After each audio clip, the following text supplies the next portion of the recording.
podcast for developers by developers, where we discuss technology and trends in industry. I'm your host, Tony Monkolsby.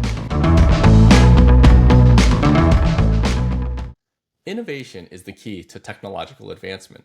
Startups, who we've been talking to a lot, are one source of innovation. Another is academia, and quite often students who have an eye towards the future. Now that's a who, but there's also an important how. How do you spur these groups to drive innovation even further? One way is hackathons, and today we're going to talk about some of the academic hackathons that Intel has been supporting. To that end, we are once again joined by Rahul Nair. Welcome back, Rahul. Thank you, Tony. Always excited to be here. All right, so you are one of our engineering leads that go to a lot of these hackathons that we've been supporting. So can you tell us like how many hackathons you've been to, where are they at, and how many people are showing up for these? Oh yeah, I think I've been to four hackathons till now. Last week there was one hackathon. These are collegiate hackathons, and we generally go to universities across the US, and we hope to go to universities around the world. There are other folks in my team that are focusing on India and many other regions, universities and going there. I would say around 800 to 1,000 students attend Wow. each of these hacks, so it's pretty exciting crowd, really eager to learn and really eager to build something in the 2 days. It's an incredible experience going there, and I'm amazed by their commitment to do something without sleep and build something. Yeah, and so nowadays we are mostly, I think, probably focused more on AI. I'm sure it's gone through cycles. Like in the past, I'm sure like 10 years ago, it was probably more about cloud or individual applications. And now it's probably mostly focused on AI. What are the key technologies that people are using for these hackathons? I would say just because there has been this explosion of generative AI and the convenience of using its AI tools has like dramatically increased. There's a step function increase in how to use these tools, right? And when we started, it was really difficult. You need to learn the theory and math and all those things to even write a linear regression. It's so this is a new world, and it opens up incredible opportunities where students are essentially using APIs or some uh, and it's like it's part of their programming cycle. It's not like it's a separate entity building a model or something. It's like previously in one of our podcasts we talked about, right, how AI has become so convenient that it's like a sort function in your programming language. It's that attitude that I see again and again with students building it, and there are some students building really incredible hardware solutions and some using smart contracts, and of course there are all that really extreme hackers who still write in PyTorch. That's weird to say that it's extreme hackers that write in PyTorch, but still there are a few folks, and a few folks dabble in C, creating some optimized compiler and things like that. But large majority that I see is that folks use APIs, it could be LLMs or other GenAI tools, try to infuse a form of sentience. I don't know how to exactly put it. Like, essentially, the applications would be like the idea might be the same idea that if if it was 5 years back, but it just makes it more natural and how we expect it. And that's where the UX, and how the interaction works. That's where the magic happens for the students build these applications. So is it fair to say that, I mean, I guess there's good and bad out of that. Is it fair to say that because the ability to use generative AI exists now, they're able to build more complete projects? Is it more of now about the students coming up with the concept and less about them implementing the concept, or is it still challenging both ways where you obviously have to have a good concept, but it used to be like you may have a good concept but you couldn't implement it. Is it now the case that as long as you have a good concept, you're getting kind of good results out of the other end thanks to generative Oh AI, or yeah, is it still oh challenging? yeah.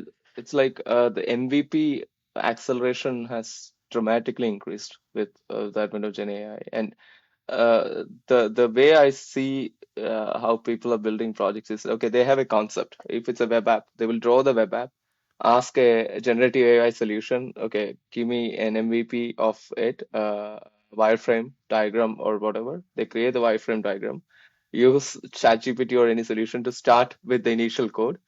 This would have taken like weeks to do that, right? Or like and then they make it right and fix it and make it clean, integrate it to an LLM API or a GenAI API or a hardware device or whatever they want to do. So these tools, it's like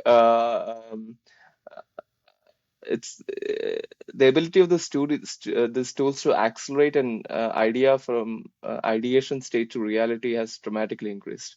So this is like it's awesome to see that. It's awesome to see that. Awesome to learn that that's a way to create a project. And we also, the engineers who have been working for maybe decades have to change our mindset because uh, otherwise, the if we create one project, students in this generation might create 100 projects at the same time. And same the end result would be the same value projects. There's no difference in value. It's just that we took more time.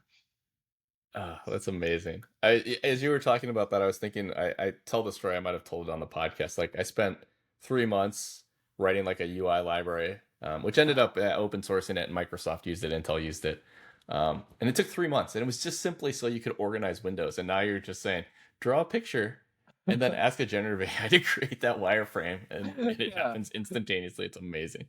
It's amazing. It's amazing. You draw a picture and you get it could be Cloud Opus model or GPT-4, or there are certain specific tools that will create you really nice CSS and HTML. I've always struggled with creating good front end. So I Yeah. learn new tools. I'm like, oh, next time I create a project, I need to use this tool to do this. That's one of my biggest learnings. Like I go there and I learn about 100 tools that I have never heard of, and all the tools I want to use in my daily workflow. Oh, that's amazing.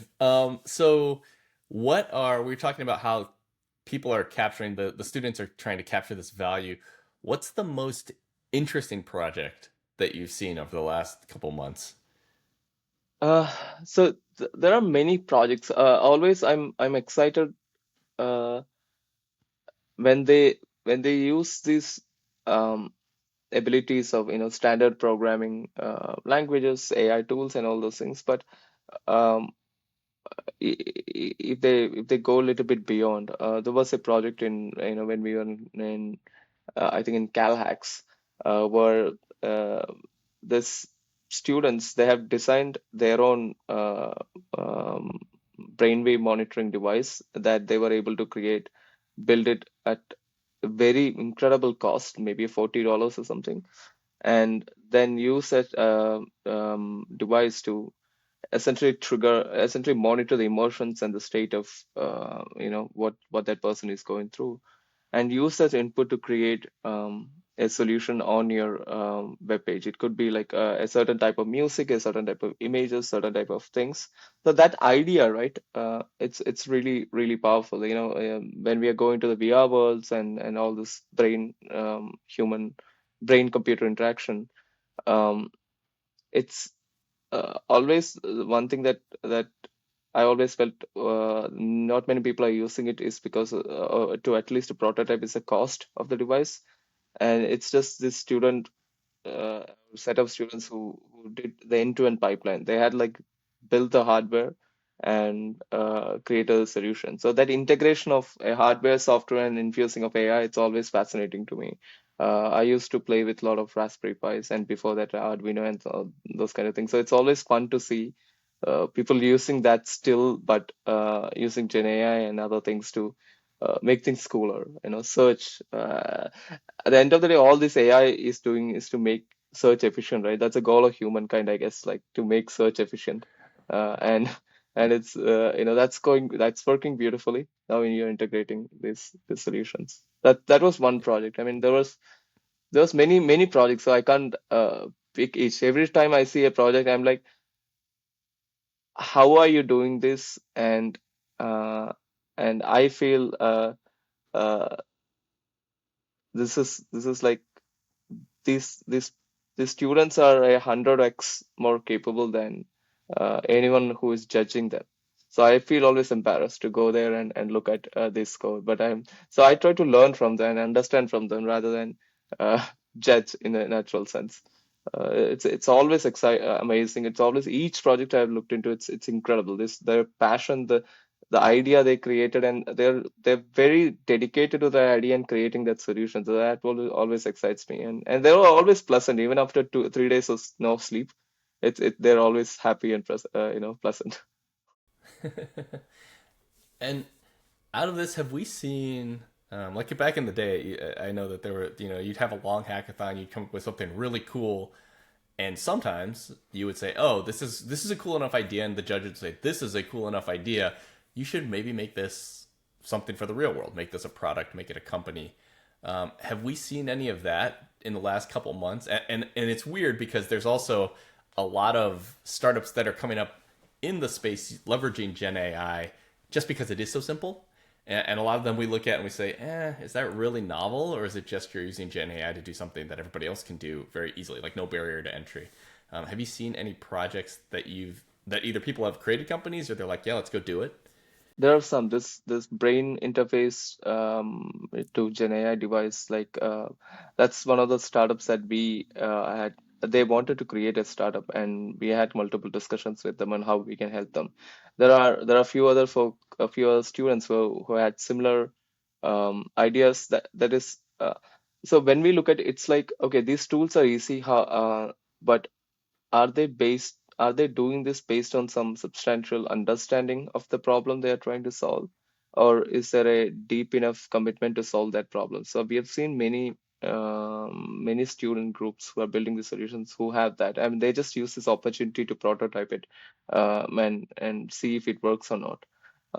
So we have seen many students who wanted to create, go to the next stage and build a startup out of it. Um, I have terrible memory, so I can't remember the exact ideas that the students have told me. But I have at least had 3 or 4 conversations with students, and we have seen like open source projects, that's not related to even Gen AI or anything. There was a project in Tree Hacks where the student created, I think it was one student. Normally teams would have 4, but this was just one student who created a Docker to binary compiler. So you pretty much have a single file, binary after you from any Docker file, and that was incredible. That was incredible what the student did, and really loved it. And he used SIG to program it. That's also nice to see a new programming language being used to build it, and that even became very popular on GitHub, and people are trying it out. So there are some projects that's outside of GenAI. That's very few. Maybe if you take 1,000, maybe 3 would be outside of AI, and maybe 20 would be outside of GenAI. But there are still this few engineering projects that's going to compilers and things like that. That's one thing I saw. And um, yeah, I haven't seen. I need to check back to see if some of those projects have garnered much open source following. Otherwise, so there are these post few startups. This project that I thought was really cool. Docker to single file binary, and I don't remember any other. So it's interesting that you mentioned projects that are not AI related because it feels like everything nowadays is AI related. Do you feel like, and this is kind of a digression from talking about hackathons, but do you feel like the advent of this technology it's obviously good for productivity?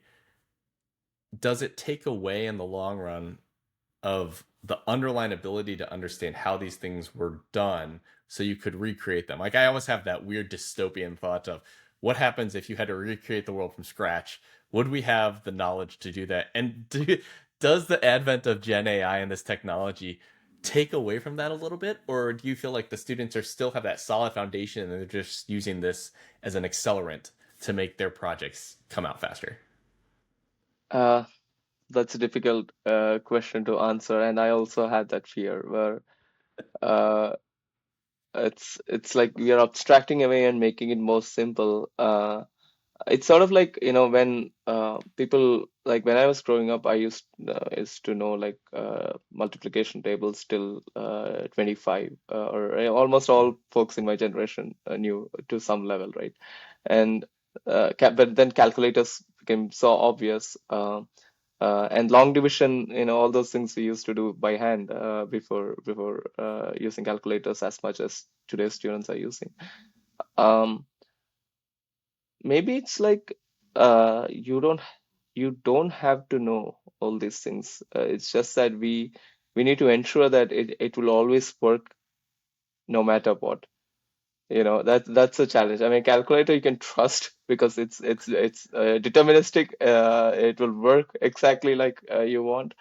Uh, And yeah, your dystopian area, if everyone is reset, everything is reset, yeah, that would be bad. That would be terrible. That would be really bad because some of the basic things will take a long time to come back. And maybe it would be a different trajectory. We will take a faster trajectory to reach where we are today. But uh, I don't necessarily think that students have to learn, the machine learning or deep learning the way we did because um, one thing I always felt is that we spent so much time in learning the theory and math and all those things, and by the time we are ready, we we are full of this. We know what works and what doesn't work, and that is a problem. When we know what works and what doesn't work, uh, we we don't take a risk. We don't try something new. It's always better to try something new and push the envelope. So in that way, it does help. Not knowing how this algorithm would work because I don't think if anyone who has gone through the complete theory of neural networks, they would have pretty certain like scaling a neural network and training it more might stop at some point. It might stop at some point. The neural networks might stop to learn, but that's not what we are seeing, and that's could be because they were not that theoretically grounded, or they didn't want to go by the theory and try out new things. So in some sense, it's good. It's good that it's easy to build. So you can build the next million things that we have to build on top of it, because always there is something new that we can invent. So one thing that we should also talk about is we are obviously Intel. We both work for Intel, and Intel is supporting these hackathons. How are we supporting these hackathons? Obviously, we're sending other engineers. Are you guys using our developer cloud? I know in the past that we did that. How are we supporting these hackathons? Yeah, I'd say the most popular thing that Intel provides is the swag, the hoodies, and the stickers. But after that, it's a compute. So we do sponsor the entire compute of all the hacks. So each hack we give access to Intel Developer Cloud to. So we do give them access to the Jupyter notebooks with an Intel Data Center Max GPU and with 48 gigs of VRAMs. So they can build their application really fast, and then we do provide them with CPU deployment servers where they can then take whatever they're building. If it's a machine learning model or deep learning model, then compress it and build it and set it up on these CPU VMs. And we help them along the way. Any issues they have, any problems they face, we try to resolve it. And if there are some problems that we cannot solve at that time, we learn and we try to fix it before the next hack. It's the hoodies, the stickers. That's the top priority always, and the customized stable diffusion images that everyone loves. That we have a challenge where we print out custom stable diffusion images for students. They can create whatever they want, and for their stick laptops and things like that. But then the compute. If it's a 500 student or a 1,000 student, we support them through Developer Cloud, and the expertise that people bring, and the entire team, right? Like there's Gabby who's managing the projects, managing this conversation, the relationship with this students, and she has been doing an incredible job. There's like a lot of pre-work that we do before we go there, and that's all handled by Gabby, and everyone. Yeah, she runs the show there, and there are some engineers like me, Bob, and few others that go there and try to help Ben from our team. Uh, then yeah, there's sometimes we have folks from recruiting who are there. Students are very much interested to know about what are the opportunities at Intel and talk to a recruiter. Or if a recruiting a person from the recruiting team cannot be there, we do have some information on that. So we bring that there to help students. Because of course we want all these awesome students to join Intel at the end of the day and make something really cool. Yeah, and that's a great thing, and it's cool because we also, other people can use Intel Developer Cloud, not just students. You can go sign up and try it yourself. So it's nice that we can just kind of have that as a free thing that people can come try our hardware, but also use that as an extension to help students and support these hackathons. Yeah, everyone is surprised. Everyone is like always they ask like they look at me two times when I say you have a 48 gig GPU power back to Jupyter notebook. They're like, are you sure? Because I don't think that's true. So it's an amazing platform for people to try out. I mean, you could fine tune a 20 billion language model really easily using QLoRa there. So that's nice for free. So what's next? So you've done all these hackathons so far. Do you have more hackathons coming up? What's going on with you for the rest of the year here? Oh yeah, plenty of hackathons. And the one thing, right? When I started going to the first hackathon, I didn't have an idea, how to even prepare. What are the things? I just had some notebooks and to share. Each hackathons I go through, that's somehow I learn more on how exactly to tweak the help, myself and the content that I bring in to maximize their experience and really bootstrap how they can build their projects. So that has been a huge lesson for me going through this last four. The next hack is LA Hacks at UCLA. I think it's April 19th or in that week. Then there is Hack Davis. There's of course Cal Hacks. There's many other hackathons that we want to go to. We want to cover all major sites of innovation or major universities. Um, yeah, it just makes me happy. It's like I live in Oregon, and every time I come to California, I have a million ideas, and when I come back, I have zero ideas just because of the weather. So this is like going to this university is exactly like that. I go there, I'm like, oh my freaking God, I have a million idea. So that helps with my work. I can do some cool things and learn. Uh, so yeah, we want to go all the places. We want to we want to understand from students and what is the next thing that we need to build, both software and how to make things easier. How can computing really help in what they are building? What kind of structures is needed further. So that really helps us, going out and talking to them rather than we having conferences with startups or industry veterans because this gives us a completely fresh perspective and they don't hold back. That's always great. Okay. All right. Well, I think that about brings us to the end of our time. I always ask people though, what are they looking forward to? I've had you on so many times, people probably know. What's the next hackathon you guys are doing? What's coming up? Yeah, you see, LA hacks, and I have a lot of ideas, and I really all the learnings I got from all these hacks, I would try to start implementing it there.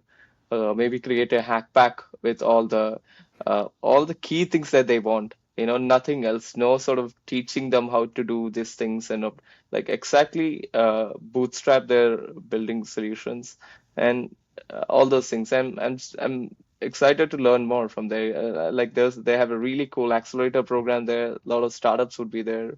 And of course, it's California. You can't complain. Your company taking you there. So, All right. All right, everybody. So go check out Rahul and go to LA Hacks and you can meet him. Get some swag maybe. And thanks for joining us, or Rahul. two. Yeah. Thank you, Tony. All right. And thank you, listeners, for joining us and viewers for joining us on YouTube. And join us next time when we talk more technology and trends in industry.